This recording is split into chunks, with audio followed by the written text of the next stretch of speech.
Bom, vamos então dar prosseguimento à nossa 10ª jornada de ergonomia. Nós temos agora a mesa intitulada Organização do Trabalho, Desenvolvimento Profissional e Trabalho Coletivo. Eu gostaria de chamar, primeiramente, vamos inverter um pouco a ordem das... Aqui vai ser cavalheiros antes.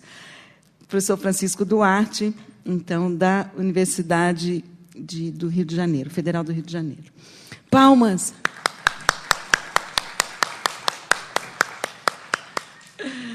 Bom, segundo, nós gostaríamos de chamar a professora Marie Bellemare, que é da Universidade de Laval, Quebec.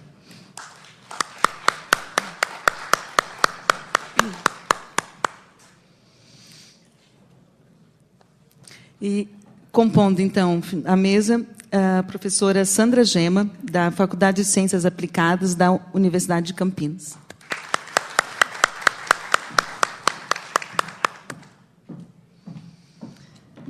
Nós vamos fazer uma breve inversão na ordem das palestras. Nós vamos começar com a professora Marie Bellemare. Marie, por favor. Bonjour, boa tarde, todos e todas. Comme j'ai dit hier, je remercie les organisateurs des journées d'ergonomie et en particulier la RT SNELVA de m'avoir invité à participer à cette rencontre.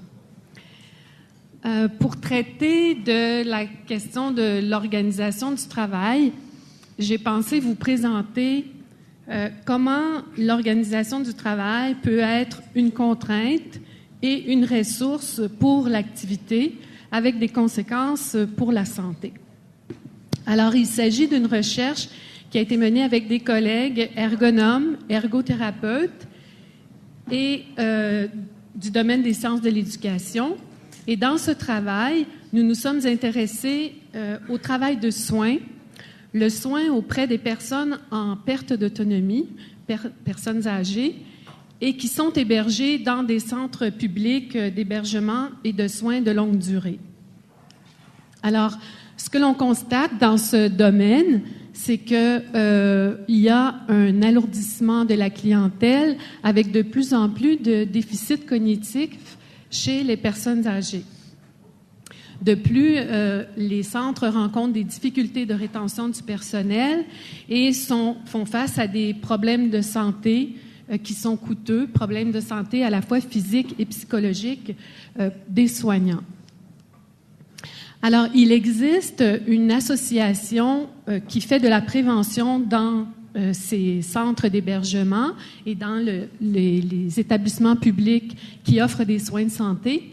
Et il donne une formation qui aide les préposés aux bénéficiaires, qui sont l'équivalent des aides-soignants en France. Donc, on les aide à développer des stratégies qui s'appuient sur des principes de déplacement sécuritaire des personnes.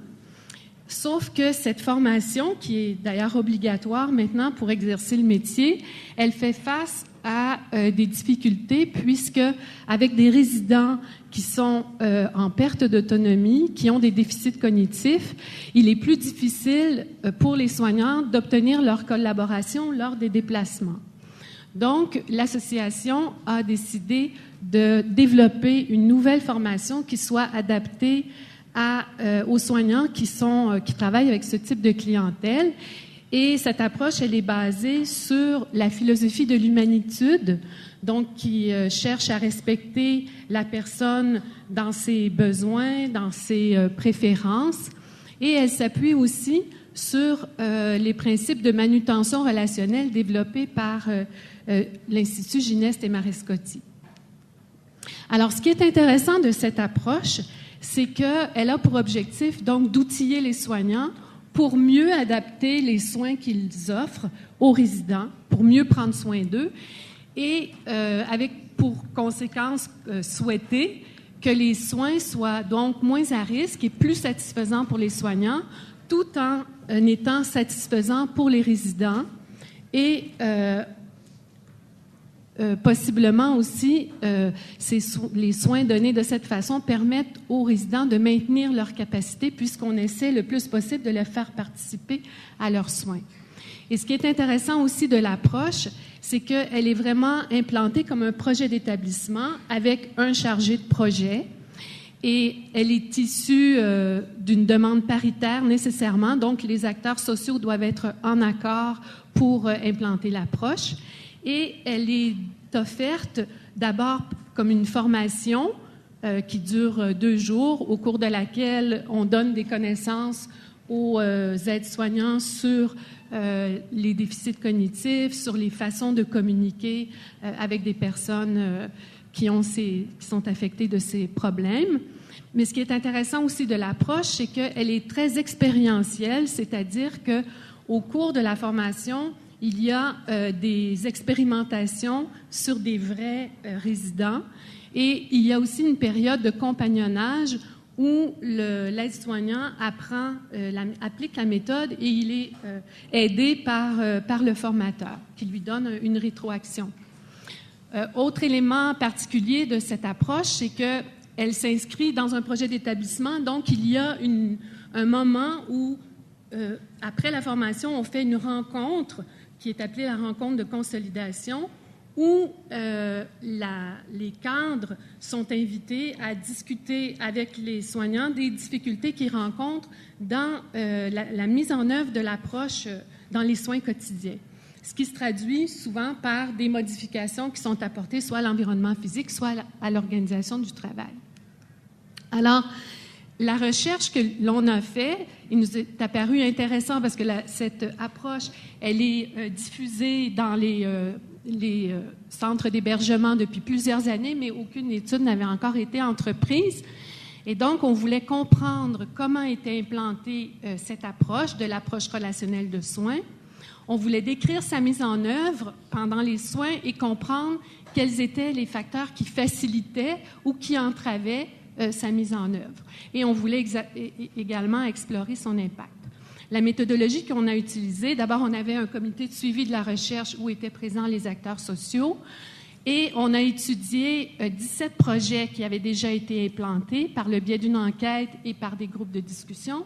Et on a aussi fait des observations en situation réelle de travail dans les établissements qui avaient implanté l'approche.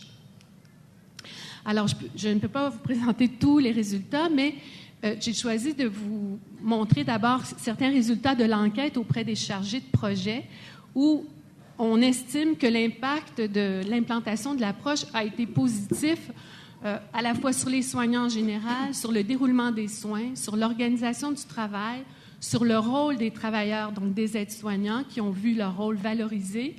Donc, un impact positif aussi sur la satisfaction au travail, sur la nature même de leur emploi. Et on perçoit qu'il y a une réduction des incidents et des accidents du travail.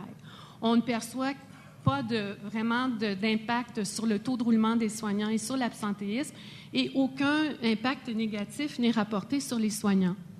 Lorsqu'on interroge les chargés de projet sur l'impact sur les résidents, ils considèrent aussi que majoritairement, l'approche a eu des effets positifs, c'est-à-dire que les comportements dits perturbateurs ou agressifs de la part des résidents ont diminué et que les résidents sont aussi plus satisfaits de la qualité des soins, de même que leurs proches. On remarque aussi que les chargés de projet considèrent que les capacités fonctionnelles des résidents, il y a un impact positif à cet égard également, et aussi sur les symptômes de dépression des résidents. Encore une fois, pas d'impact négatif perçu et aucun impact sur les tentatives de fuite de la part des résidents. Lorsqu'on regarde les observations, alors ici, je vais vous parler des observations qu'on a faites sur les soins d'hygiène, qui sont un des soins qui sont offerts par les aides-soignants. Donc, on a observé à la fois des toilettes partielles ou des toilettes complètes qui variaient d'une durée de 4 à 48 minutes, des toilettes qui étaient effectuées soit le matin ou le soir avec habillage, déshabillage, des soins personnels aussi, comme par exemple les soins de maquillage pour les femmes. Ces soins pouvaient être réalisés autant au lit, au lavabo, à la salle de bain de l'unité. Et les résidents pouvaient être soit couchés, assis, debout avec appui.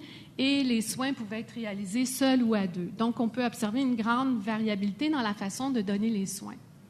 Et une partie des observations a été instrumentée, c'est-à-dire que on a essayé d'objectiver l'approche, c'est-à-dire qu'on a résumé l'approche à 23 éléments qu'on devait retrouver dans les soins et on a coté est-ce que oui ou non cet élément est présent. Et ce qu'on obtient comme résultat, et c'est là-dessus que je voudrais attirer votre attention, c'est que dans 95% des soins, les aides-soignants arrivent à s'adapter, à adapter la façon de donner le soin aux résidents. Alors, de quelle manière ça se traduit? C'est que, par exemple, on va choisir le type de toilette en fonction du niveau d'assistance qui est requis par la personne. Si elle est en mesure d'être debout, on va favoriser le soin debout. Si elle est en mesure de faire le soin elle-même, on va l'assister, mais on va lui donner l'initiative du soin.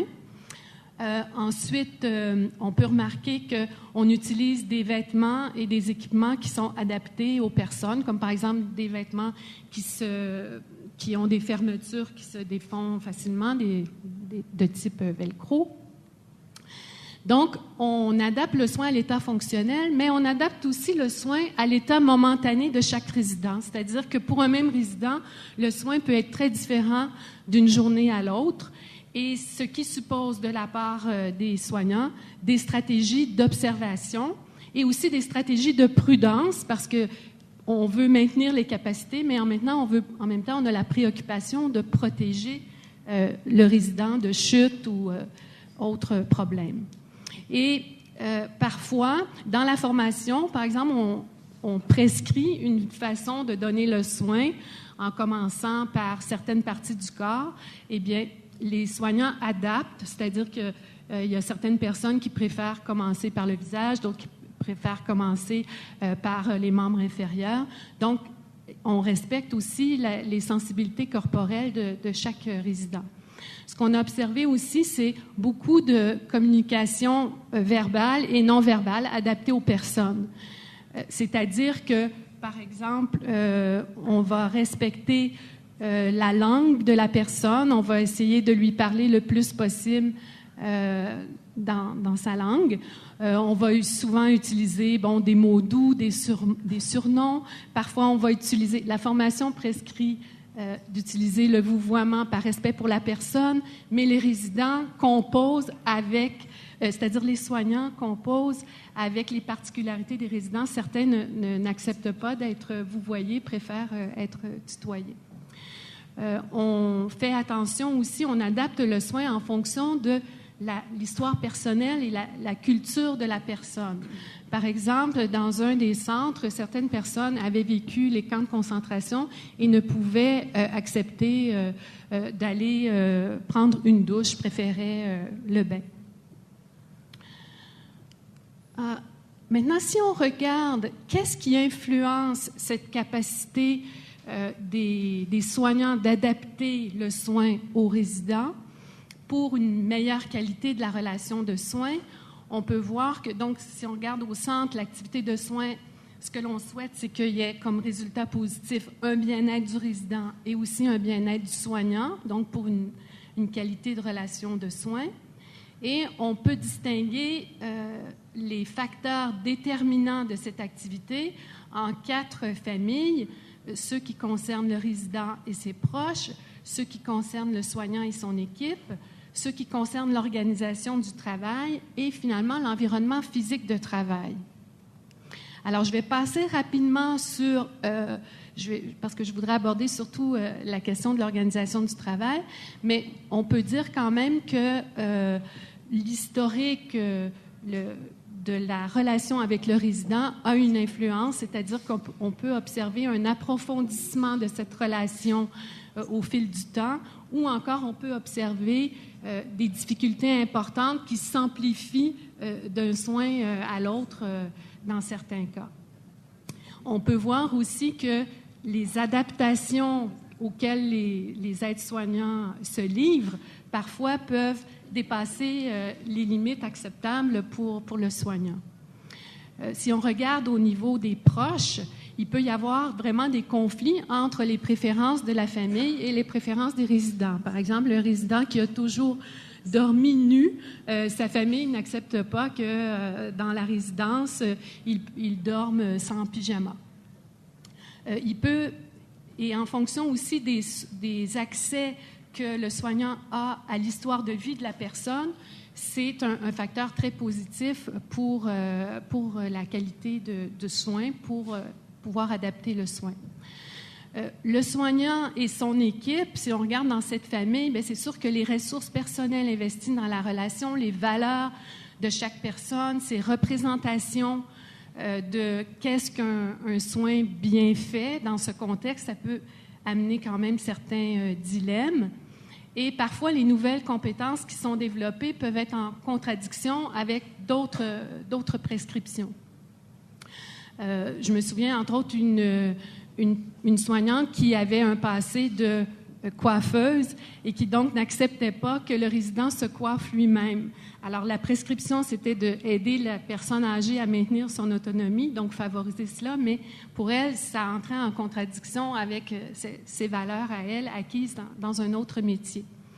Bien sûr, ça dépend aussi de l'état momentané du soignant et aussi de ses capacités à rechercher des informations dans le milieu pour bien connaître la personne qu'il soigne.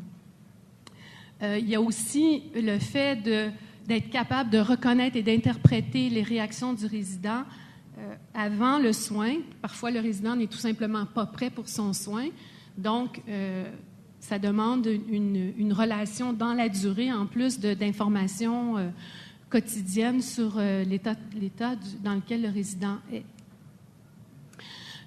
Lorsque les soins sont réalisés en équipe, c'est important qu'il y ait certaines valeurs communes qui soient partagées, des règles aussi partagées, et on va voir que ces règles, elles dépendent beaucoup de la manière dont le travail est organisé. Est-ce que c'est possible de reporter un soin lorsqu'un résident n'est pas prêt?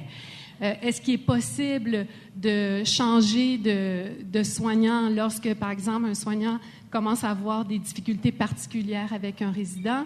Est-ce qu'il est possible aussi de faire des essais de nouvelles stratégies et quitte à se tromper?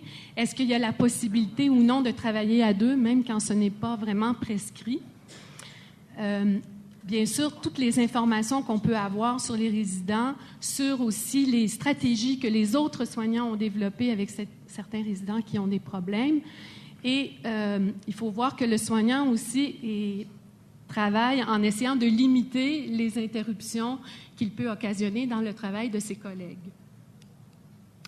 Je ne vais pas vraiment parler de l'environnement physique de travail, mais on sait que la disponibilité du matériel, la question aussi de l'architecture joue un rôle facilitateur ou entravant de ces adaptations que les aides-soignants apportent aux soins.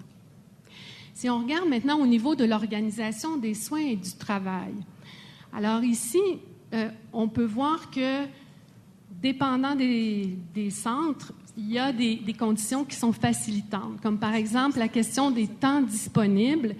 Est-ce que les effectifs permettent d'avoir un ratio soignant-résident qui tienne compte des particularités, justement, de certains résidents, du fait que les résidents ne requièrent pas tous le même temps? La question de la stabilité des équipes de travail, le fait d'avoir recours aux agences de location de personnel temporaire, ça rend le travail très difficile auprès de ces personnes. J'ai vu des endroits où on préférait que la personne qui venait de l'agence reste au poste de garde plutôt que de venir donner les soins à cause de sa méconnaissance des résidents. Il faut aussi une certaine souplesse de l'organisation des soins et du travail, c'est-à-dire que l'horaire des services, par exemple les services de repas, il y a comme une certaine rigidité à cet égard si on veut vraiment faire en sorte de respecter les préférences d'une personne, ça devient un frein. La question de l'évolution des métiers aussi. Par exemple, il y a des infirmières auxiliaires dans les équipes qui donnent les médicaments. Et donc, on a le choix entre les faire travailler en équipe avec les préposés aux bénéficiaires, donc avec les autres aides-soignants, ou encore les concentrer dans la distribution des médicaments sur tous les étages du centre. Alors, ça a des conséquences très importantes sur le travail d'équipe. La question de la reconnaissance de la contribution des préposés aux bénéficiaires, des aides-soignants, est-ce qu'il y a des réunions, est-ce que ces personnes sont incluses dans les réunions ou non? Est-ce qu'on leur reconnaît un temps de transmission des informations d'un quart à l'autre ou elles sont obligées d'arriver plus tôt, donc empiéter sur leur propre vie personnelle pour pouvoir vraiment rendre le service? Et l'organisation du travail aussi peut être un soutien à la connaissance fine du résident par le fait de mettre à disposition des outils de connaissance du résident qui soient à jour et qui soient aussi disponibles. Si on regarde les caractéristiques des établissements où l'implantation a été considérée comme réussie, on peut voir que cette approche, elle doit s'inscrire dans une orientation institutionnelle forte. Chez nous, on appelle ça l'approche milieu de vie, c'est-à-dire qu'on essaie de faire en sorte que le milieu d'hébergement, même s'il s'agit d'une institution, qui se rapproche le plus possible d'un milieu de vie pour la personne. La question de la stabilité du personnel était très présente dans les établissements où l'implantation était réussie. On constate aussi que la majorité du personnel avait eu la formation, donc ça veut dire que la formation était offerte en continu, y compris pour les nouveaux employés. Le fait que les préposés aient une place dans les réunions de discussion de cas, c'est aussi un facteur important dans l'organisation du travail. Le fait aussi que les plans de soins intègrent des objectifs en lien avec l'approche relationnelle de soins. Et enfin, toutes les mesures qui assurent la pérennité de l'approche, notamment tout le suivi qui est fait après la formation pour soutenir les aides-soignants lorsqu'ils ont des difficultés dans la mise en œuvre de l'approche. Ce qu'il faut constater aussi, c'est qu'il existe des facteurs qui dépassent chacun des établissements. Donc, même si les cadres d'établissement ont des orientations qui sont favorables, il demeure qu'au niveau du ministère de la Santé et des Services sociaux, on impose des fusions des établissements. Donc, les établissements deviennent très, très gros pour réduire, entre autres, le nombre de cadres. Ils font face aussi à des restrictions budgétaires. En ce moment, il y a un gros programme d'austérité, donc souvent les budgets de formation sont éliminés. Il y a aussi une tendance à spécialiser les métiers pour rentabiliser chacun dans le type de tâche pour lequel il est censé être, pour lequel il a une formation. Et le fait aussi qu'il y ait dans les établissements, on oblige les cadres à implanter de manière continue de nouveaux projets sans vraiment leur accorder le temps qu'il faut pour permettre aux soignants de s'adapter. Donc, ce que je dirais en conclusion de cette étude sur cette approche, c'est qu'il y a quand même, c'est une approche qui est vraiment intéressante parce qu'elle nous permet peut-être de passer, comme François Hubault disait ce matin, d'une prestation de service vraiment à une relation de service. Le fait aussi qu'elle soit implantée comme un projet avec des adaptations de l'organisation. Donc, ce n'est pas uniquement le soignant qui doit changer, l'organisation aussi change. Et le fait aussi qu'on vise vraiment la qualité de la relation de soins. Donc, on agit à la fois dans la perspective d'avoir des bénéfices pour les soignants et des bénéfices aussi pour les résidents. Ce qu'on voit par contre comme limite dans l'implantation de cette approche, c'est qu'elle se bute à certaines orientations de gestion. Il y a comme une incohérence parfois entre certaines décisions de gestion et l'implantation de l'approche. Et en terminant, je terminerai avec cette question. Est-ce que le fait d'améliorer les performances de l'organisation et la santé des soignants, est-ce que c'est vraiment pour les cadres une injonction paradoxale? Parce que je pense que les cadres sont en difficulté à gérer cette logique de prestation de service par rapport à la logique de relation de service. Je vous remercie. Eu gostaria, primeiramente, de agradecer aos colegas da USP, o Laerte, o Fausto e ao Yara pelo convite. É sempre um prazer fazer parte das jornadas da USP. Para preparar a minha apresentação, eu há pouco tempo, há 15 dias, estava embarcado numa plataforma, fazendo um trabalho que tinha a ver com a organização, um trabalho, mais especificamente com os efetivos, e pensei em apresentar, então, os resultados preliminares desse projeto, que ainda está em curso.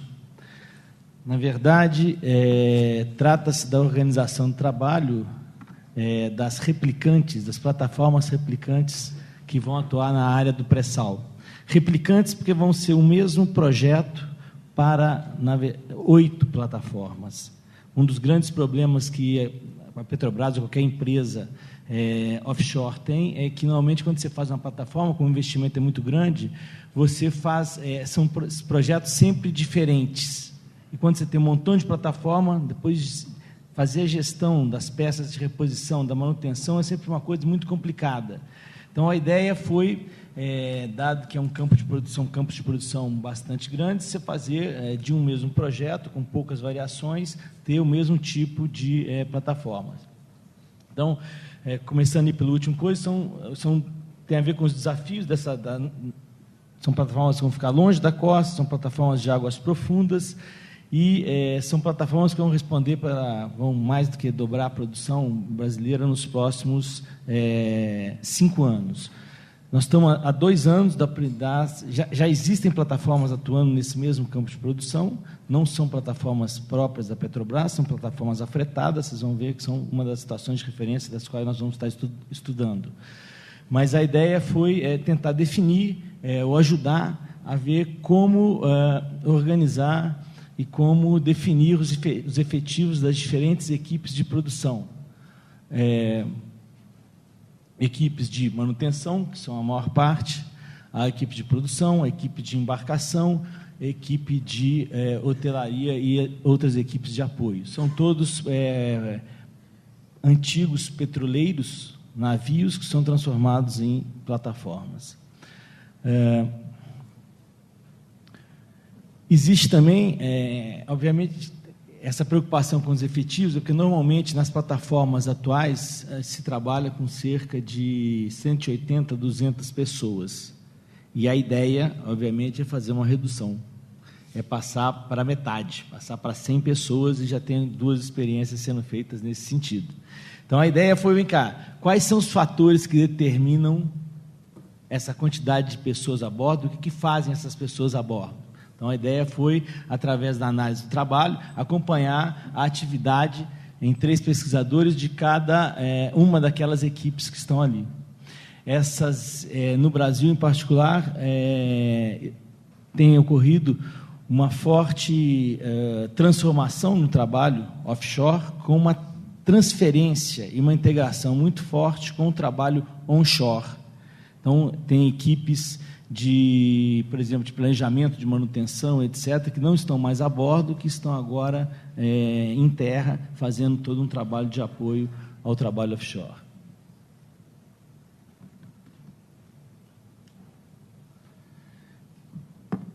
Para ajudar nessa discussão, a gente selecionou 4 situações de referência. 4 plataformas foram analisadas, eu acabei de voltar da última. O primeiro é a P-43, que é uma plataforma típica do sistema Petrobras, é uma plataforma que tem um recorde mundial de produção, já chegou a 180 mil barris de petróleo por dia, e opera o Rio, na Bacia de Campos. A segunda plataforma e a terceira são plataformas afretadas por diferentes empresas. A Petrobras compra o óleo Essas empresas dão a plataforma, dão a mão de obra e estão operando nessas, as duas na região do pré-sal. É a plataforma UFPS Ocar, que se chama Cidade de Angra dos Reis, a plataforma Cidade de Paraty, todas as duas, uma empresa japonesa, outra empresa holandesa. E a quarta plataforma é a P57, é também uma plataforma da Petrobras, a mais recente, e ela era uma plataforma fretada, que operava com um efetivo reduzido, e agora passou a ser operada pela Petrobras, também mantendo um esquema de organização misto entre o que é a P43 e o que são a organização das plataformas afretadas. Para cada uma dessas plataformas, a gente fez 2 visitas de 4 a 5 dias, em 3 pesquisadores. O Fausto participou de uma das visitas à UFPS Ocar. Para vocês terem uma ideia de algumas características dessas plataformas, localização e lâmina d'água, são o ano de construção das mesmas. Isso é importante na medida em que o problema maior que as plataformas enfrentam no ambiente offshore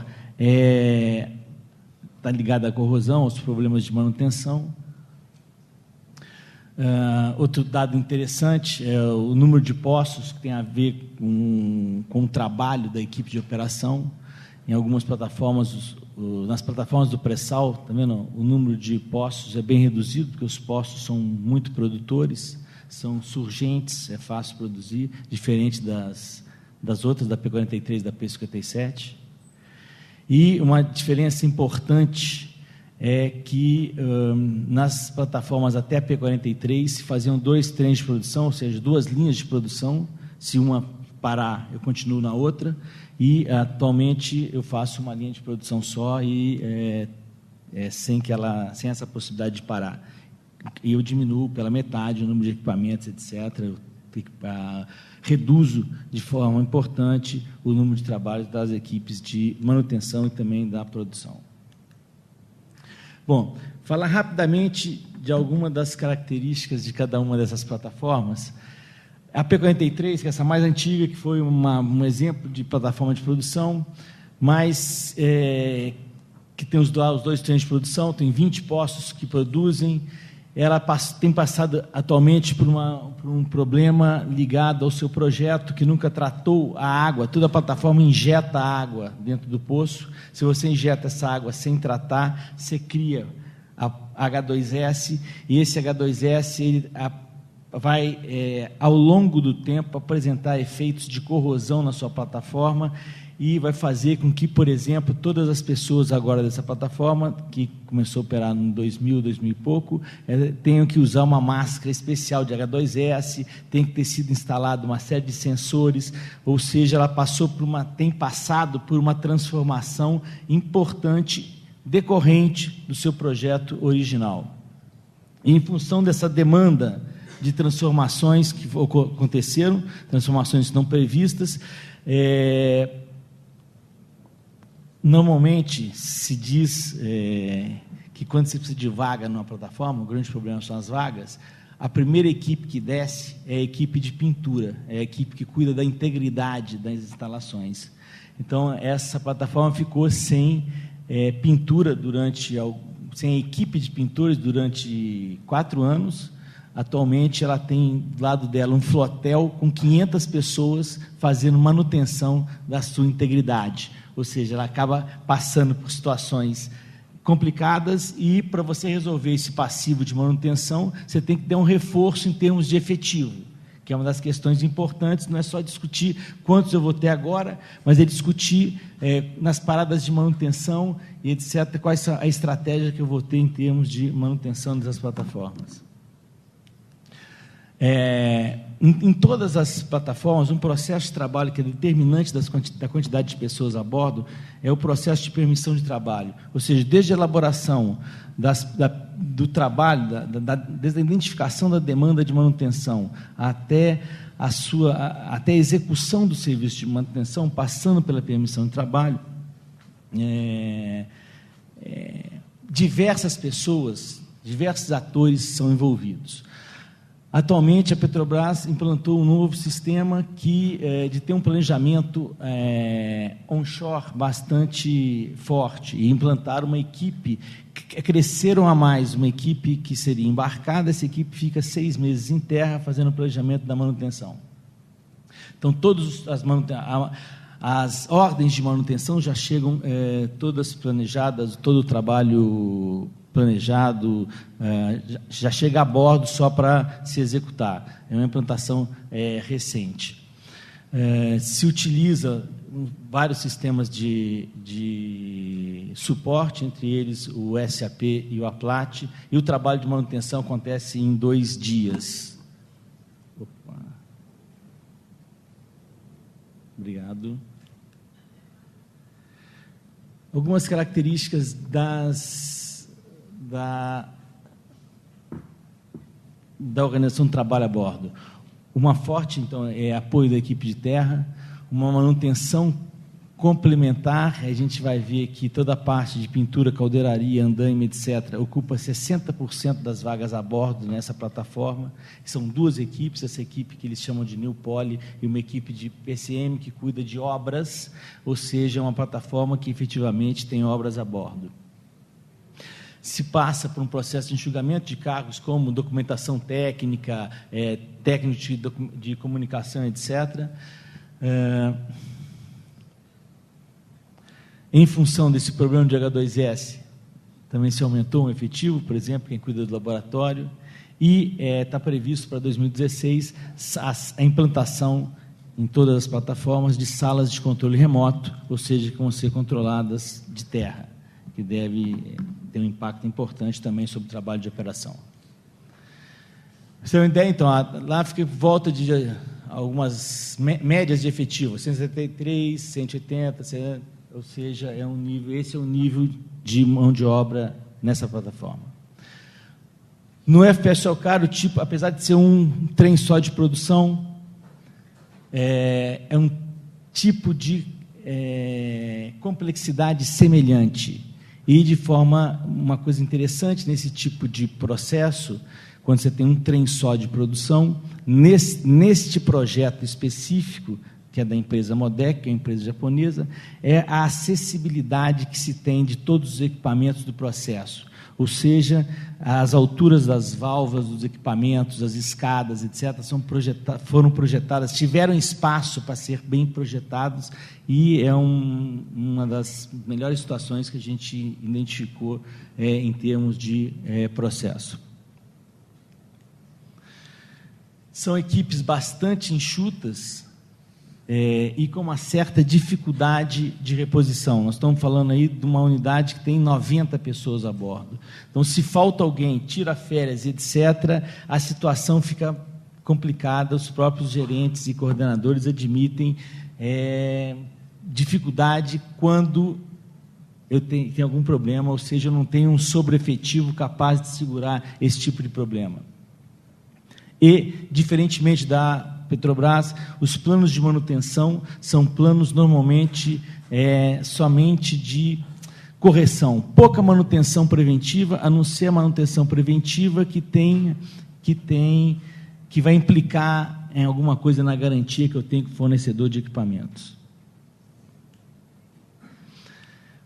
Agora, uma coisa interessante, o processo de PT completamente manual é muito mais rápido, muito mais eficaz do que o sistema que se utiliza na Petrobras e em outros lugares, que é cheio de computador, cheio de sistemas, mas que demora um tempo muito maior para se efetivar a liberação das permissões de trabalho. E, diferentemente do que acontece, os operadores, eles não fazem a emissão da permissão de trabalho, a todas as permissões de trabalho tem um responsável, que é o supervisor de produção. Então, uma atuação diferente. Algumas características, essa plataforma, eles achavam que não precisariam de equipe de pintura, e depois de 5 anos de operação, eles tiveram que colocar devido ao nível de corrosão que estava acontecendo. Existe uma maior capacitação, uma certa polivalência, principalmente na equipe de embarcação, que são tarefas mais simples de serem realizadas, e todos os operadores recebem uma formação, uma capacitação para executar esse tipo de tarefa.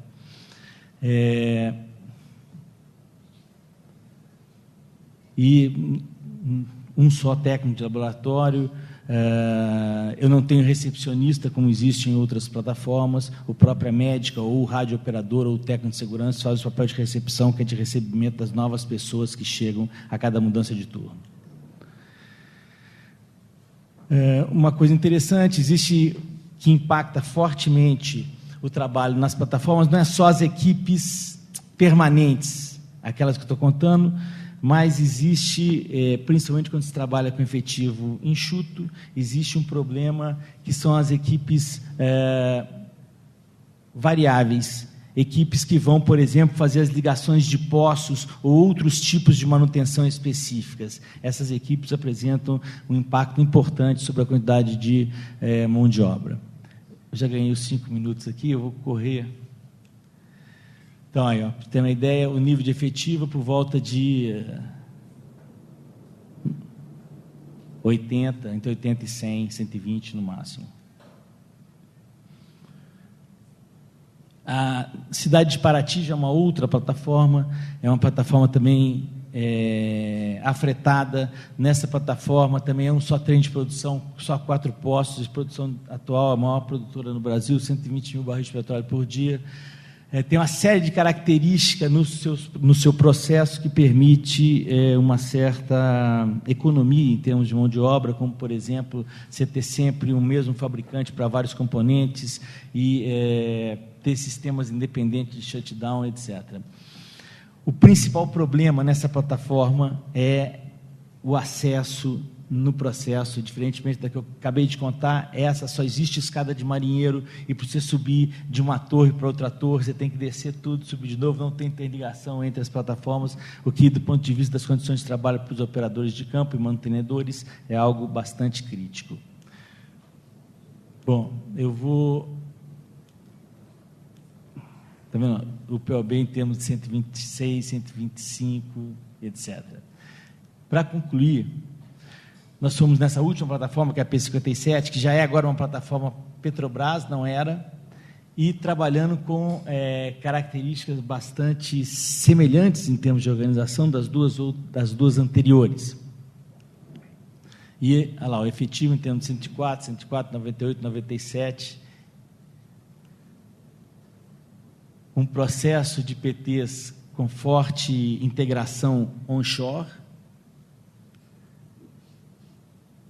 Uma coisa interessante sobre as equipes variáveis é que, por exemplo, quando essa plataforma ela era operada pela empresa SBM, para a mesma atividade de pooling, que é a interligação de poços, o contrato que a empresa tem, que a SBM tinha com o fornecedor, que é o mesmo da Petrobras, exigia-se 15 pessoas a bordo para fazer a atividade de pooling. A Petrobras exige que seja, no seu contrato, 19 pessoas, em função de critérios de segurança. Então, começa a se brigar por poucos efetivos, mas, de qualquer maneira, existe uma questão contratual que faz com que, em algumas atividades, você coloque para fazer a mesma coisa mais pessoas do que em outras situações. Bom, finalmente, a gente fez uma comparação entre os efetivos das diferentes plataformas para as diferentes equipes. Se eu pegar o padrão que a Petrobras utiliza atualmente, o que está acontecendo na P43, o que acontece na FPSOCAR, o que acontece na P57, a principal diferença está relacionada às equipes de manutenção. E aí, alguns fatores que estão sido estudados para tentar explicar essa diferença. O principal fator está relacionado ao projeto das plataformas, em particular a fase final desse projeto, que é a fase do estaleiro, ou a completude com que a plataforma sai do estaleiro. Se a plataforma carrega obra para fazer a bordo, ela vai carregar desde o início um pessoal de manutenção bastante importante, e isso tende a se eternizar, é o que mostra o exemplo da P-43 e de várias outras. Além disso, você pode ter materiais que vão durar mais tempo, e os automatismos parecem ter efeitos contraditórios. Ao mesmo tempo que eu encho uma plataforma com a P-43, que das 4 é a mais automatizada, mais eu preciso também de mantenedores para manter esses automatismos. A estratégia de manutenção, como eu falei, como é que você vai pensar em fazer manutenção? Por exemplo, em todas essas plataformas que funcionam com poucos operadores, elas têm muito mais vagas. Por exemplo, o FPS OCAR, que funciona com 90, cabe 130 pessoas. E das 130 pessoas, eu não uso as 130 vagas, eu uso essas vagas para manutenção. Ou tenho uma outra estratégia de intervenção e manutenção, que atualmente se utiliza com os flotéis, mas é algo que precisa ser pensado desde o início do projeto. Por exemplo, tanto o Paraty como o FPS OCAR têm estudado aumento na sua capacidade de salvatagem, nas suas baleiras, para poder ter mais pessoas a bordo. Uma outra equipe que parece ser decisiva e é importante que se tenha sempre são as equipes de pintores, que vão cuidar da integridade operacional. A questão das diferenças e dos atores envolvidos nos processos de permissão de trabalho. Muitas vezes se trabalha com uma série de critérios de segurança que, às vezes, não contribuem efetivamente com a segurança, ao contrário, acaba dificultando a execução de atividades de manutenção que que contribuem fortemente para a integridade, para a manutenção da integridade dos equipamentos. E, finalmente, a questão das multifunções, ou seja, da capacitação, de aumentar, como disse o François hoje de manhã, o perímetro de ação dos operadores. Então, esses são os pontos que estão sendo discutidos para se definir, a partir de agora, como se organizará as plataformas, as diferentes equipes para o PESAL. Obrigado. Boa tarde a todos, a todas. Eu sei que vocês estão cansados, todos nós estamos, então eu vou procurar ser um pouco mais breve. Deixa eu achar aqui Eu vou começar primeiro, já que eu sou a última a falar, a gente pode já soprar as velhinhas e cortar o bolo, né? Sim ou não? Eu quero, então, agradecer o convite. Para mim é uma honra estar aqui, né, nesses 10 anos de jornada. Acho que eu deveria receber um certificado a mais, porque eu participei de praticamente todas elas. Essa é a segunda vez como palestrante, mas muito me sinto honrada de também compartilhar aqui dessa alegria de não só trazer conhecimentos, que a gente, obviamente, quer mostrar, mas especialmente porque essa jornada tem sido um espaço de nutrição para a gente, não só do ponto de vista intelectual, mas especialmente do ponto de vista afetivo, né? Que se construíram muitos laços, muitos vínculos, e isso é muito importante. Então, agradeço aos organizadores. Tenho pouco a dizer em relação aos próximos 10 anos, acho bastante difícil a gente prever, mas eu desejo muita energia para que vocês possam continuar, de alguma forma, promovendo esses e os outros eventos que são muito importantes para a gente. Bom, eu vou voltar para o slide inicial para falar do meu ponto de partida, né, para o tema que eu vou discutir aqui. Então, eu sou professora da Faculdade de Ciências Aplicadas do campus de Limeira, da Unicamp. Lá é um campus novo, onde a gente tem uma proposta interdisciplinar, e a ergonomia está inserida agora dentro de um programa de pós-graduação de Ciências Humanas e Sociais Aplicadas, dentro de uma área que se chama Proteção Social e Sustentabilidade. Então, acho que é uma perspectiva interessante, pena que o Marçal não está mais aqui, porque ele tinha dito que a gente precisa se unir às ciências humanas, então já existe esse início aí de casamento lá dentro da Faculdade de Ciências Aplicadas. Eu sou professora dos cursos de Engenharia, de Produção e Manufatura. Isso também é bastante interessante, porque a minha formação é como enfermeira, e eu sou ergonomista aqui da Escola Politécnica, e eu acho que, então, já sou neta do Wisner, certo? Pelos meus cálculos. Bem, eu vou apresentar, então, esse tema da produção orgânica, o tema é esse aqui.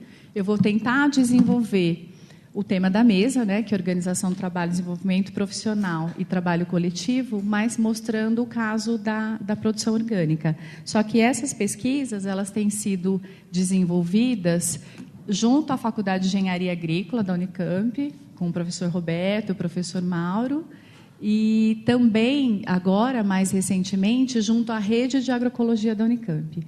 E essa rede é uma rede muito interessante, porque ela congrega não somente professores e pesquisadores, mas também agricultores e outros atores da sociedade, incluindo os consumidores. Então, uma perspectiva bastante interessante de pesquisa, de ensino e, especialmente, de extensão. Eu vou tratar da questão do tema da mesa dentro da produção orgânica, mas eu só queria lembrar que é preciso a gente distinguir essas dimensões, mas não separá-las, elas estão bastante integradas. Por total incapacidade de usar uma árvore para fazer essa descrição, usei essa figura horrorosa aí da engrenagem, que eu não gosto, mas eu não tinha como mostrar essa integração toda, e especialmente que eu queria dar destaque, que é a organização do trabalho como sendo a estrutura que vai permitir ou não a questão do desenvolvimento profissional e do trabalho coletivo. E eu acho que ela é tão forte que a árvore que eu colocaria no baobá mesmo, como sendo o tronco, mas eu não tinha capacidade técnica para desenvolver isso. O que eu quero destacar aqui em relação à organização do trabalho, muito já foi falado aqui hoje, mas eu acho que faltou a gente destacar que a gente não precisa só de tempo para resolver e fazer tudo que a gente tem que fazer no trabalho, mas hoje em dia, por conta das próprias tecnologias, nós somos muito interrompidos no trabalho, né? Então, existe um problema aí relacionado à concentração, que eu acho que é importante a gente destacar, e com essas interrupções a gente perde mais tempo ainda para fazer o trabalho, um tempo que já era exíguo, então eu queria destacar isso. E também um tempo que a gente não tem para fazer as trocas, né? Não só as nossas trocas individuais, refletindo sobre o próprio trabalho que fazemos, mas especialmente as trocas com quem trabalhamos, né? Então, acho que é por isso que esse espaço aqui é tão privilegiado, porque a gente pode trocar, e isso é muito importante para o nosso desenvolvimento profissional. E quando eu estou falando de desenvolvimento profissional, eu estou pensando para além dos conhecimentos técnicos e práticos, eu estou pensando na questão da construção da saúde, mas também, para além da saúde física, eu estou falando de saúde cognitiva, eu estou falando de desenvolvimento de competências, e estou falando também da construção de sentido, né, dessa dimensão subjetiva que já foi abordada na mesa anterior.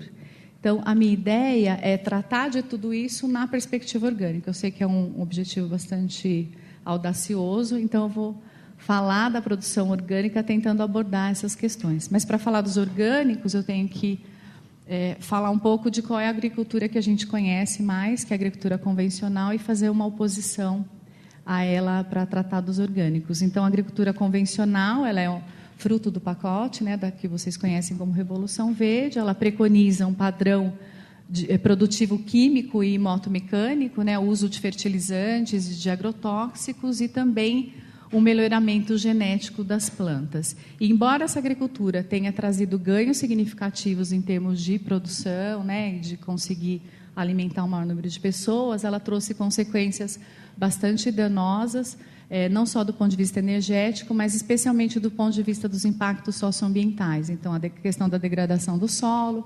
contaminação da água, né, e especialmente agora falar de água é uma questão delicada, intoxicações e mortes, e em tempos de aquecimento global também é uma agricultura que precisa ser olhada com bastante precaução.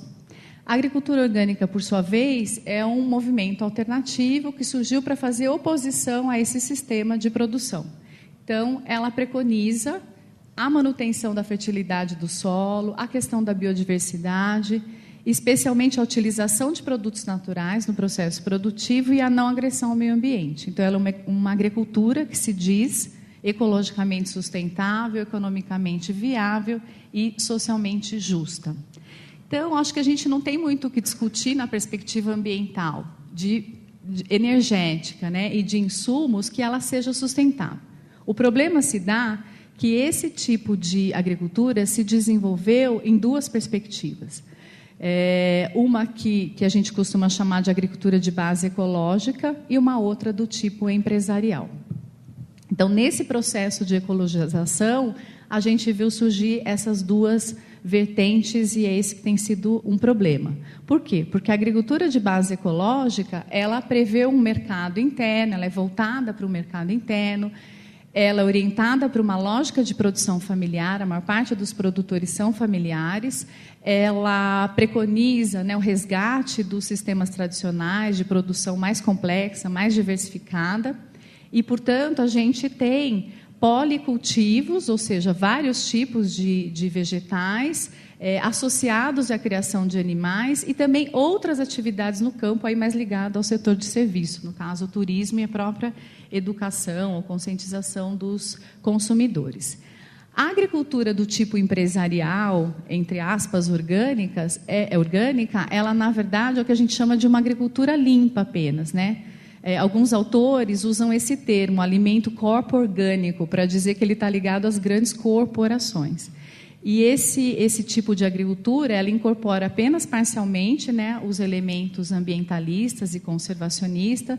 Alguns autores costumam dizer que ela faz uma recauchutagem, na verdade, do modelo da Revolução Verde, porque se trata de monocultura orgânica e não de diversidade, e ela se aproveita dessa onda de consumo dos produtos dito ecológicos, né? E ela não vai, de qualquer forma, assegurar a sustentabilidade quando a gente pensa no longo prazo. E, aí mais relacionado com a nossa temática da ergonomia, é importante destacar que ela é direcionada pela lógica do capital e ela tem uma ênfase muito grande na exportação e um modelo de organização do trabalho muito baseado no paradigma industrial, em tudo que a gente já discutiu aqui do modelo taylorista, fordista. A força de trabalho é assalariada e muitas vezes mal assalariada, mal paga, e em condições bastante precárias de trabalho. Ela deixa de ser ecológica no que alguns autores vão dizer que é o sentido ético realmente do termo, porque ela se pauta na exploração humana, não atende totalmente aos requisitos ambientais e ainda deixa de lado os requisitos sociais e culturais que são muito caros para o sistema agroecológico. E ela não apoia a participação política e muito menos o empoderamento dos seus atores.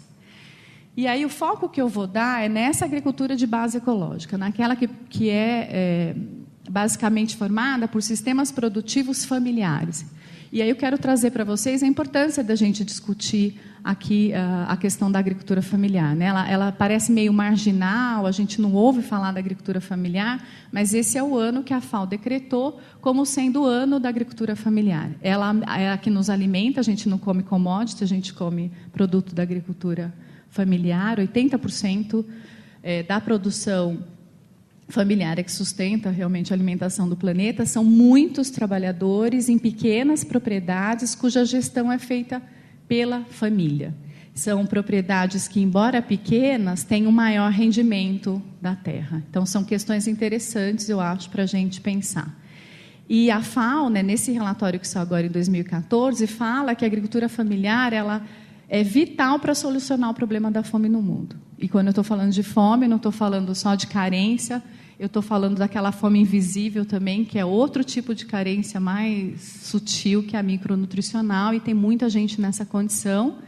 E, portanto, a gente vê a agricultura familiar, especialmente a de base ecológica, como uma forma realmente decisiva de garantir sustentabilidade e manter ainda os nossos recursos. Então, eu vou falar agora especificamente desse tipo de produção, pensando no tema da nossa mesa.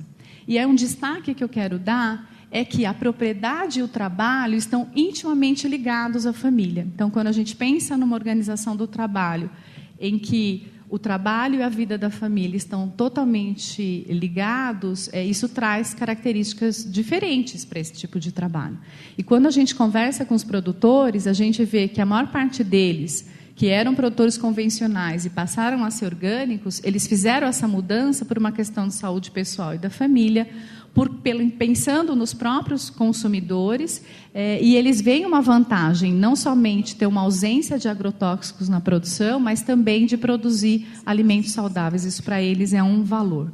E esse trabalho pressupõe, portanto, noções um pouco mais abstratas e complexas, na medida em que a transmissão do patrimônio e a própria reprodução da atividade agrícola está relacionada ao sistema de produção. Então, não é só garantir o trabalho, é garantir a propriedade da família para as próximas gerações, e isso traz determinantes para o trabalho.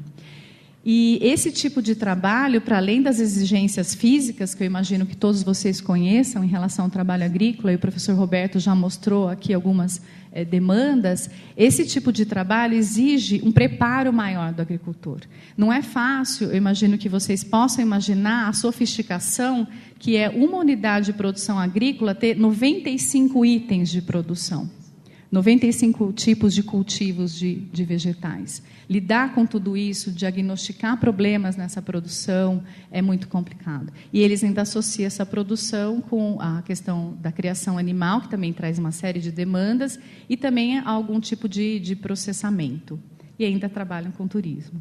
Então, eles estão sujeitos também a exigências legais bastante diferenciadas, né, para além das outras. Envolve a questão da certificação da produção orgânica, em especial, que tem um selo, tudo, e a questão do Código Florestal e também da vigilância sanitária. Então, são aspectos interessantes.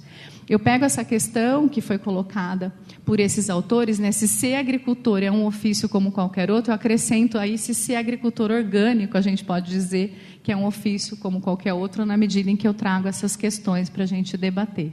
Então, na verdade, o sujeito na agricultura orgânica, ele tem múltiplos papéis, e aqui a gente falou um pouco disso no início da jornada, o Yara comentou, né, a respeito da questão do agricultor ser projetista e executor do próprio trabalho, que isso parecia ser o nosso sonho de consumo como ergonomistas, mas traz uma série de questões para esse tipo de trabalho, na medida em que ele tem determinantes externos que ele precisa atender. Ele é o comprador, o pagador e o usuário das suas ferramentas, máquinas, materiais, mas ele também é um consultor interno, ele tem que fazer diagnóstico, propor soluções, né, ele é o próprio gestor também do trabalho.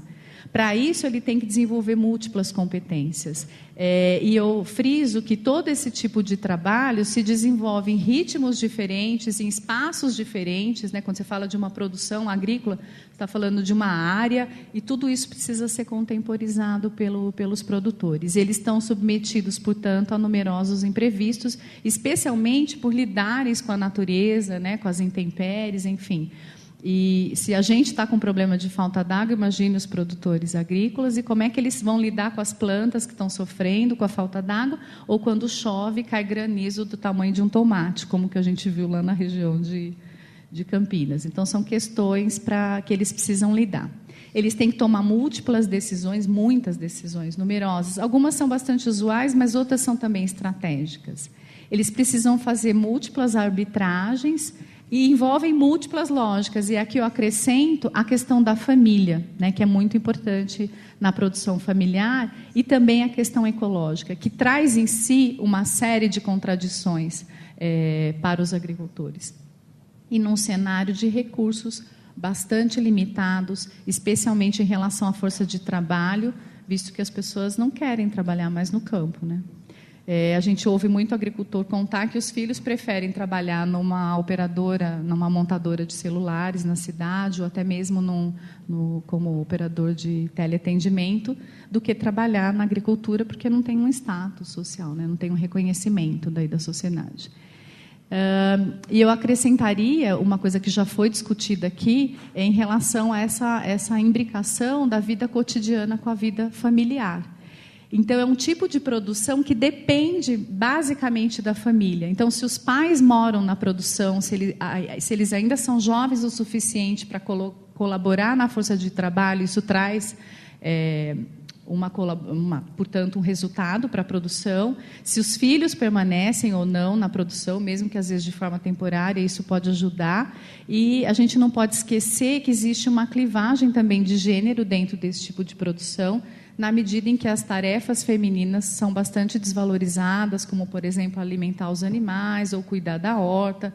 Quando isso vira um negócio forte, é o chefe da família, no caso o homem, que passa a tomar conta, né? Então, são questões aí que a gente precisa estudar. Então, a gente pode arriscar dizer que é um ofício múltiplo mesmo, a questão do produtor familiar orgânico. E aí, nas minhas considerações finais, eu queria só lembrar que a agricultura familiar de base ecológica, ela traz, portanto, diferentes lógicas para a organização do trabalho, especialmente na medida em que ela propõe a construção de um novo paradigma produtivo. E o que é isso? Ela convoca o diálogo de saberes, ela promove o intercâmbio de experiências e ela promove também a hibridação de ciências e técnicas. Mas, especialmente, o que eu quero aqui destacar é que ela promove a revalorização da terra e do trabalho. E, portanto, é um trabalho em que o ser humano consegue se reconhecer, reconhecer os saberes, não só de si, mas dos seus antepassados, e isso traz bastante sentido para a ação desses sujeitos. E aí eu queria colocar que, nessa perspectiva, o desenvolvimento profissional e o trabalho coletivo também não estão dissociados aqui nessa visão, né? É preciso que a gente revalorize esse coletivo, que no caso é a própria família, né? Isso dentro da produção orgânica fica bastante evidente. A gente precisa trabalhar no sentido de preservar o trabalho, porque preservar o trabalho é preservar a própria família, né? Então, quando existem tarefas difíceis de serem realizadas, há uma conjunção de esforços ali da família, porque você não vai explorar alguém, eu queria que essa pessoa se machuque, se acidente, porque é uma pessoa da família, né? E eu acho que, acima de tudo, quando eles falam de preservação da natureza, aqui é o próprio ambiente de trabalho que está envolvido, para além das questões da beleza. Então, eu queria terminar falando que é uma área carente de pesquisas, né, que é muito interessante trabalhar com pesquisa nessa área, mas a gente precisa de mais gente para produzir conhecimento sobre essa realidade, procurando não reduzir essa complexidade, porque existe uma tendência nossa de simplificar o trabalho das pessoas e na agricultura isso não é diferente. Então, acho que a ergonomia se mostra uma ferramenta útil, especialmente a análise ergonômica do trabalho, na medida em que ela permite evidenciar a complexidade, né? E daí a gente passar a contribuir para o aprimoramento desses sistemas de trabalho e de gestão e a formação de competências desses indivíduos. Eles têm basicamente uma carência em relação ao projeto de novas tecnologias de apoio à produção, como o professor Roberto já mostrou.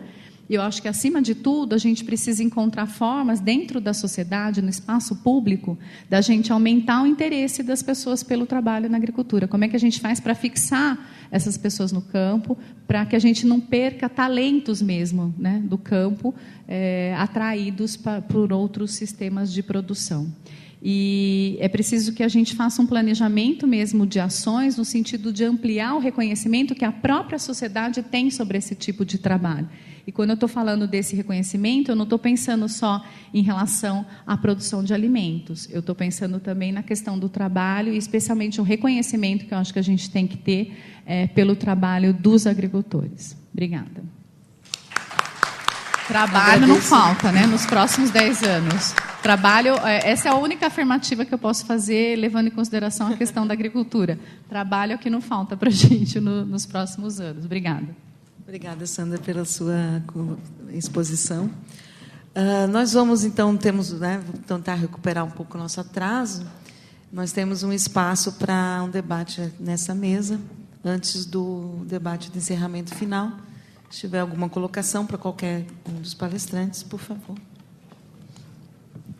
Temos aqui, né? Mais alguém? Oi, boa tarde. Meu nome é Mônica. Terminei o curso de especialização de ergonomia agora. Eu queria fazer uma pergunta para o professor Francisco com relação às plataformas de petróleo. Essas são bem antigas e estão sendo feito, então, esse trabalho de organização do trabalho para os operários lá. Existe algum projeto de novas plataformas e, se existe, há alguma ligação do ergonomista com o projetista dessa plataforma?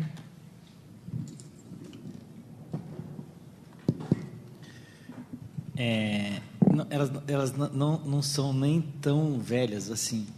Elas são todas de 2000 para frente. Porque um projeto de uma plataforma demora, se começa a pensar nele agora, vai ficar pronto daqui a 5 anos. Tá? Então, demora. As duas afretadas, elas partiram nos últimos 2 anos, então, de 2010 para cá. Então, são projetos recentes. E em todos os projetos da Petrobras, desde o da P43, que foi o primeiro, em todos eles, pelo menos uma parte,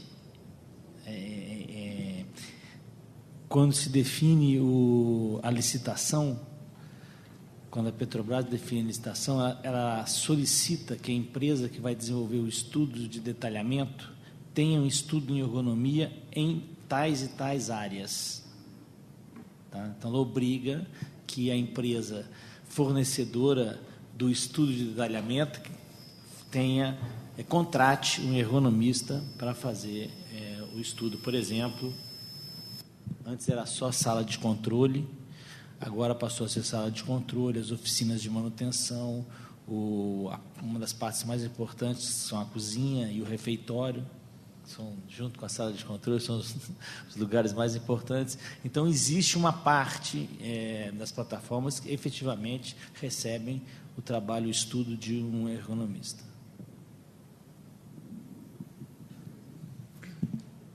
Temos mais alguma questão? Ainda temos um tempinho. Por favor. Primeiro, Fabiana, depois, Céu. Bom, boa tarde. Eu sou Fabiana, sou ex-aluna da especialização aqui da Poli e eu faço mestrado em engenharia de produção na área de agricultura. Então, a minha pergunta é para a Sandra Gema. Primeiro, queria te agradecer muito. No congresso você me deu uma força e é uma delícia sempre ouvir você, o Yara, o Roberto falando aí na frente, que a gente tem mesmo pouca pesquisa nessa área. Se você é neta do bisneto, acho que eu estou na linha das bisnetas aqui. E eu não vou usar a palavra complexidade, porque uma vez eu já falei para o Laerte que eu não tenho nem preparo para usar esse termo, preciso estudar muito. Mas você trouxe a questão que a organização do trabalho na agricultura familiar ela é bem peculiar a eles, né? Porque tem um imbricamento entre a vida cotidiana e a vida familiar. Então, os agricultores, os produtores, eles prescrevem o trabalho, por exemplo, para o pessoal da colheita, mas eles também têm uma prescrição advinda do mercado, advinda de tantas condições inerentes a essa questão da organização. Então, eu queria saber de você, Sandra, quais são os desafios, né, para esses próximos 10 anos, já que é o tema da nossa jornada, em relação às pesquisas, principalmente voltada à ergonomia na agricultura, porque a ergonomia ela é tão pouco presente em tantos aspectos relacionados a produtos e serviços, quanto mais dirá na agricultura. Vamos, então, Selma, por favor, daí a gente encerra, tá? Aqui a minha pergunta tem a ver com a pergunta dela. Não, eu fiquei tocada com a sua apresentação, porque que eu consumo produtos orgânicos, etc. e tal. Gosto desse tipo de agricultura.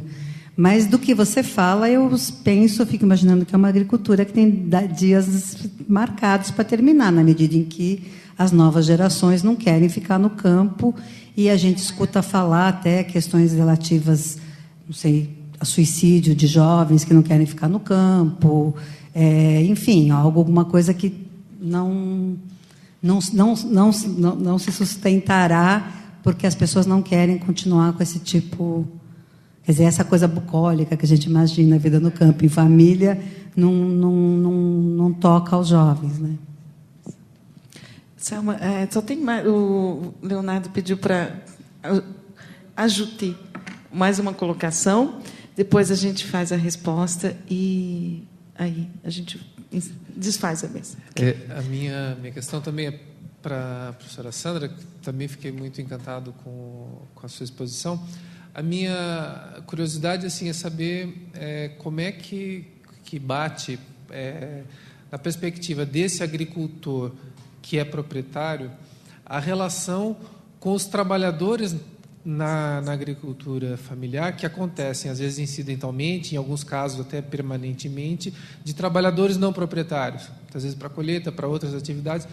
Como é que dá o choque nessa relação? Quer dizer, quando ele se coloca na condição de empregador ou de tomador de serviço, como é que isso acontece? E uma outra relação, que é a relação dos trabalhadores, das famílias entre si, quer dizer, os processos de cooperação entre famílias proprietárias entre si. Bom, vou tentar ser breve. Eu acho que os desafios são múltiplos que a gente tem e existem muitas contradições. Por um lado, você vê a FAO coloca como a saída, né, a agricultura orgânica. E aí, na minha experiência com os agricultores da região de Campinas, o que a gente vê em relação aos jovens e, portanto, à continuidade, é que muitos deles são engajados com a questão do movimento agroecológico, mas eles querem contribuir de outra forma. Então, eu vou dar um exemplo de um produtor que tem 2 filhas, uma está fazendo nutrição e quer trabalhar com a questão de alimentos funcionais, enfim, de alimentos orgânicos. A outra estuda direito e aí quer trabalhar na questão da terra, enfim, mas é de uma outra forma que eles querem colaborar. Por quê? Porque o trabalho no campo não tem nada de bucólico, é um trabalho muito árduo, muito duro. E que, no caso da agricultura familiar orgânica, traz mais desafios ainda, como eu espero ter mostrado um pouquinho deles para vocês. Então, ela comporta, além de muitos desafios, eu acho que muitas contradições. Então, é preciso muito investimento mesmo para que ela possa crescer e se desenvolver. E quando eu falo disso, eu não estou me baseando só no modelo que a gente tem visto lá na nossa região, mas especialmente na rede de agroecologia, que a gente tem colaboração, inclusive, internacional, com pessoas aqui da América Latina, da Europa, dos Estados Unidos. A gente vê um movimento, e por isso que eu chamei de contraditório, de expansão dessa agricultura e, paradoxalmente, contra as nossas profecias de que ela tenderia a acabar. Então, a gente vê, por um lado, um esforço de algumas pessoas, de mostrar a importância dela e de militar mesmo. Acho que vocês devem ter percebido que eu sou militante. Não basta só se engajar na ergonomia. Quando você vai estudar agricultura orgânica, você vira militante da agricultura orgânica também. E aí, portanto, eu acho que ela é instigante para a pesquisa. E aí eu coloco como um desafio a gente que está ligada à área de produção, procurar entender mais esse sistema e achar saídas, que por enquanto elas são bastante nebulosas. Em relação às formas de ajuda que existem e para ter mais força de trabalho, né, quando o proprietário, daí, que era o chefe da família, vira patrão, a gente encontra vários modelos, tá? Desde um modelo mais do tipo empresarial mesmo, e que daí vê essa força de trabalho como empregado comum, mas alguns produtores, eu vejo que eles têm um tratamento muito diferenciado para os trabalhadores, justamente porque eles trabalham na produção e sabem o quanto é custoso aquilo, e colocam a própria família naquela produção. Então, quando eles contratam alguém, digamos que eles são mais sensíveis para essas questões do trabalho. Mas eu não posso afirmar que isso é uma regra. A gente tem também diferentes aí formas desses gestores, digamos, lidarem com essa força de trabalho. Existe muita, não tive tempo de falar aqui, mas existe muita cooperação entre as famílias, empréstimo de serviço, inclusive empréstimo de trabalhadores, o pessoal na questão da troca de conhecimento, né? Existe, eu não tive tempo de falar, vários tipos de certificação da produção orgânica, e uma delas é a certificação participativa. E ela incorpora muito a questão da integração entre os produtores. Eles fazem um dia de campo, então, para além de verificar se eles estão seguindo os protocolos do orgânico para ter o selo, na verdade, é um espaço de troca de conhecimento que, para eles, tem sido mais fundamental do que o selo, porque eles podem estar entre os pares e trocar conhecimento numa área onde não tem receita pronta. Cada unidade de produção é um organismo vivo, precisa ser tratado na sua singularidade, e a partir do conhecimento que os colegas têm em outros sistemas de produção, eles aumentam, digamos, o próprio conhecimento. Então, essa troca se dá para além da questão da força de trabalho, mas sim um espaço de construção de um conhecimento compartilhado, coletivo, que é bastante interessante no caso da produção orgânica. Espero ter respondido um pouco aí. Muito obrigada, Sandra. Tem mais uma pergunta? Por favor, Me deixa Lete. fazer uma pergunta? Deixa, vai. Não, é que eu não podia deixar a Marie ir embora sem fazer um comentário que eu queria uma resposta dela, porque uma das questões que me preocupou, olhando o trabalho que você analisou, que lembra muito a discussão sobre Lean, né? Você trouxe algumas luzes sobre isso. A gente já viu no Brasil também, na área dos serviços de saúde, a ideia de que tudo que tem a ver com um trabalho mais de compaixão, alguma coisa que é mais escutar as pessoas, a pessoa se engajar com os próprios pacientes, é visto como algo a ser enxugado também, vamos dizer assim, se não proscrito. E a gente, quando fez um trabalho sobre isso, inclusive com a Selma também, você está mexendo no núcleo da profissão, que é mexer com a compaixão, né? Então, eu queria ver qual é o risco, como é que você vê esses riscos de a gente fazer Lean para tudo, né? Que é a ideia da gestão Lean em todos os sentidos. Aí eu fiquei com essa dúvida. Queria, pelo menos, que você deixasse uma palavrinha para nós, porque eu acho que você teve essa experiência também lá no Quebec.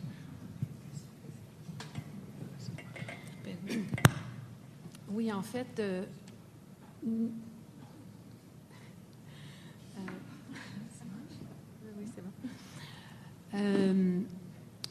quand j'ai parlé hier du Lean, je faisais référence au travail d'un doctorant qui a étudié 5 projets d'implantation du Lean, dont 3 dans des services de santé. Et dans ces 3 projets, 2 se sont soldés par des résultats vraiment très négatifs, alors que dans l'autre, il y avait une amélioration des conditions de réalisation du travail. Et je pense que les projets Lean peuvent être intéressants dans le cas, par exemple, de l'organisation d'un service d'imagerie médicale, service, et peut-être même le bloc opératoire. Mais lorsqu'on arrive, par exemple, dans les soins à domicile, parce que ça faisait partie des projets qui avaient été utilisés, effectivement, quand on applique les outils du Lean, comme par exemple, on essaie d'établir une cartographie du flux de valeurs, à ce moment-là, on cote les différents éléments d'une tâche comme étant utiles ou inutiles. Et effectivement, dans un des cas, tout ce qui était échange avec, par exemple, la personne qu'on vient visiter à domicile était écarté comme étant une activité à valeur ajoutée, quoi. C'était considéré comme une activité sans valeur. Et ça a été il y a eu une réaction très forte des syndicats qui ont fait des grèves spontanées pour que cette façon de faire, cette firme en particulier, c'est une firme qui est bien identifiée et qui fait des ravages dans plusieurs services. Et pourquoi les gestionnaires sont quand même intéressés? C'est parce que ça leur permet de modifier les indicateurs à la hausse. Et ces indicateurs, bien, ils ne tiennent pas du tout compte du travail réel. Et donc, les gestionnaires sont même récompensés pour avoir augmenté ces indicateurs. Donc, on est plutôt inquiet. Par contre, c'est intéressant de voir des expériences où, je me souviens, il y avait une travailleuse qui disait qu'à propos d'une firme, à un moment donné, il n'y a plus d'intelligence dans ce qui est dit. Donc, lorsque il y a certains projets qui ont des conditions préalables, comme par exemple la présence du syndicat, le fait que les travailleurs comprennent les enjeux, ça peut quand même changer des choses. Et notamment dans l'outil de cartographie de flux de valeurs, bien, dans un des processus, on a considéré, plutôt que d'avoir tâches utiles, tâches inutiles, on a créé un troisième type de tâches qui étaient les tâches à valeur ajoutée pour le processus et tout ce qui était échange avec les personnes, par exemple, échange avec le patient, était considéré dans cette catégorie, donc avec une certaine valeur.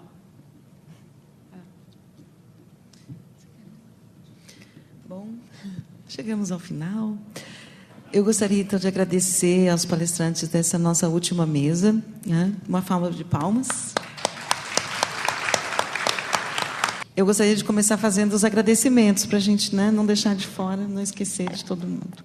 Primeiro, gostaria de agradecer aos tradutores, que trabalharam muito duro nesse dia todo, né, e que eles ficam invisíveis. Né? Nós não só escutamos e não os vemos. Bom. O nome delas é Leslie Benzaquem e Lara Cristina de Malimpensa. Muito obrigada.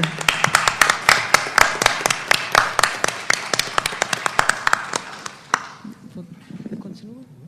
Bom, também gostaríamos de agradecer aos nossos apoiadores oficiais, a FAPESP, a CAPES, a Fundação Vanzolini e aos organizadores. Não, ainda tem mais. Não, tudo bem. O Consulado Francês, que deu, o Departamento de Engenharia de Produção e a Escola Politécnica, que nos abrigou nesses dias.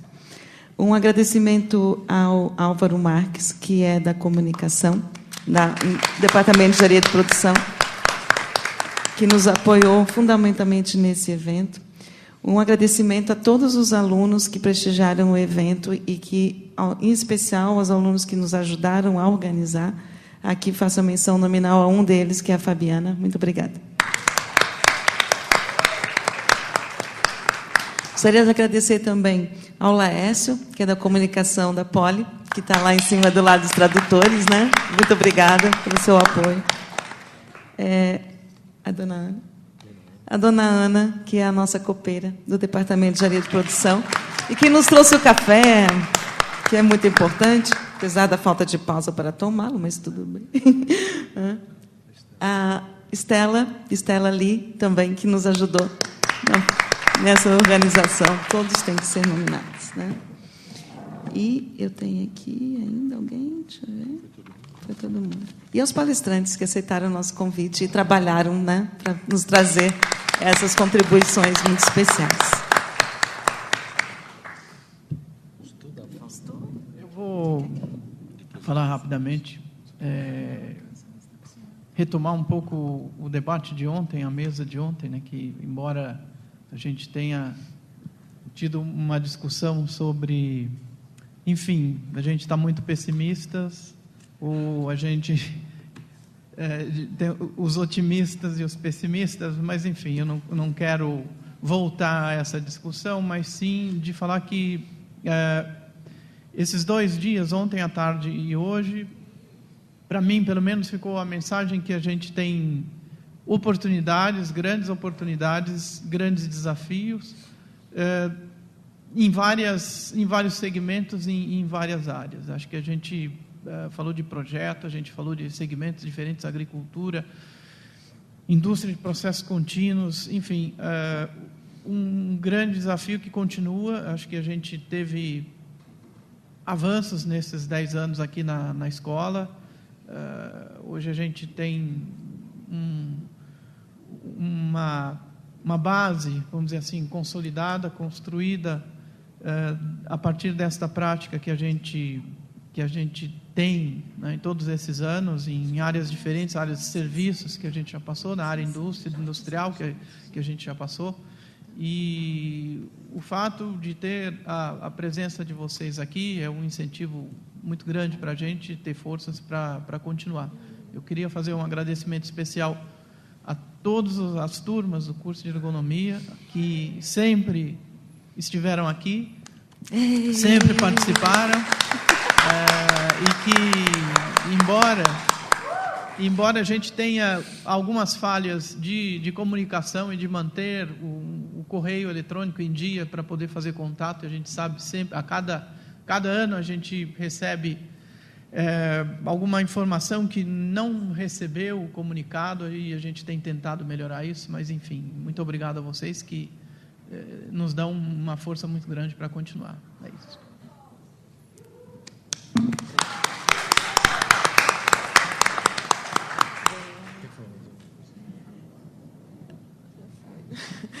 Bom, eu acho que eu já falei muito nessa última mesa, né? Meu papel não era esse, já agradeci as pessoas e, assim, é muito bom a gente, né, ver aqui a participação de todos vocês e o apreço que vocês têm por esse nosso evento.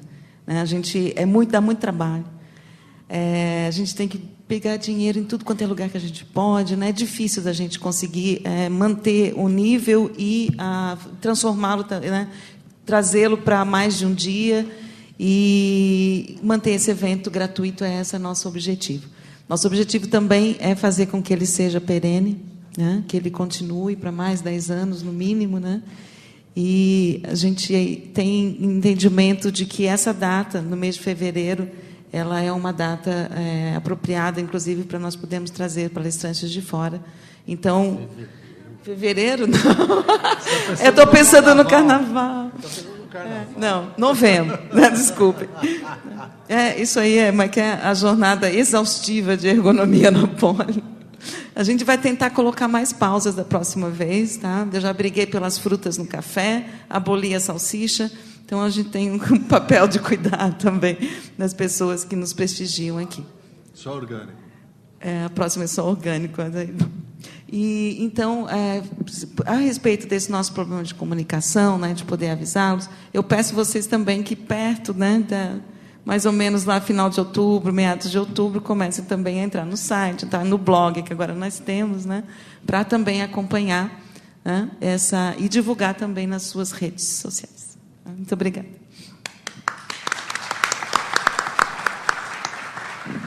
Fevereiro. A gente está quase terminando no horário, isso é impressionante. Né? Então, apesar da longa jornada, primeiro eu queria agradecer de novo, acho que eu não vou citar todo mundo, mas agradecer o fato de poder existir essa jornada. Eu acho que esse é o maior agradecimento que a gente pode fazer, e a jornada não depende da gente. Né? Às vezes, se depender da gente, ela nem ia sair, né? Porque a gente fica, às vezes, enrolando, e como a gente assume hoje um compromisso, né, que a gente vai manter as datas perto dos dias de finados. Né?